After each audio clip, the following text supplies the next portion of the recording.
ಅಮ್ಮ. ಶ್ರೀ, ನೀನ್ ಯಾವಾಗ ಬಂದೆ? ಬಾಯ್ಲಿ.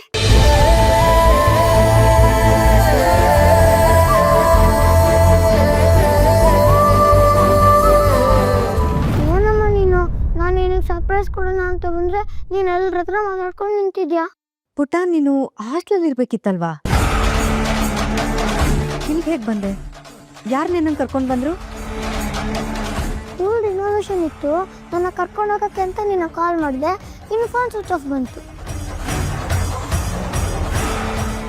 ಆಮೇಲೆ ಅಪ್ಪನ ಫೋನ್ ಮಾಡಿ ಕರೆಸ್ಕೊಂಡೆ.